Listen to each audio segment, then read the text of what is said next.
curtailing off of that topic of Iryna Zarutska, who was tragically and horrifically murdered, I'm curious, it seems that it could have been completely preventable because this man who murdered her was arrested and released about 14 times. He had a mile-long rap sheet because of soft-on-crime Democrat policies, it seems.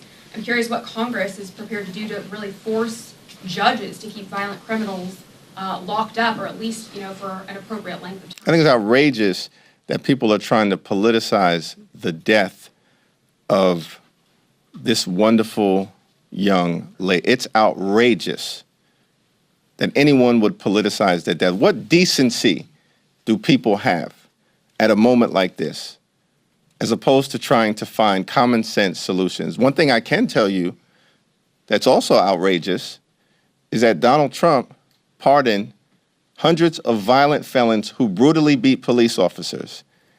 And the soft-on-crime Republican policy inherent in pardoning violent felons has resulted in people all across America subsequently being violently victimized by those January 6 violent felons who were released back into communities all across America. That's soft-on-crime Republican policies. How dare people try to politicize this tragedy right now?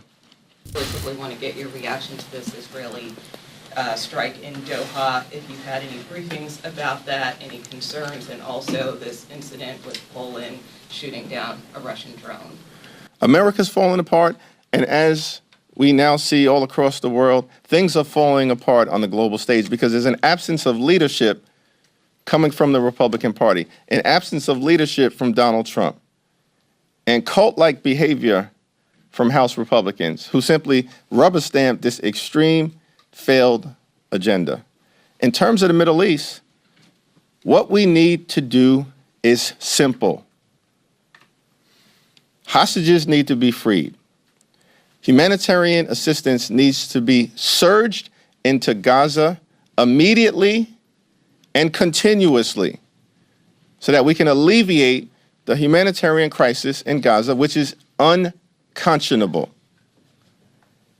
And then, of course, we need to find a clear path to a just and lasting peace, which means restoring the ceasefire that has been broken on Donald Trump's watch. Donald Trump inherited a ceasefire from President Biden that he supposedly supported, and it's been broken on Donald Trump's watch.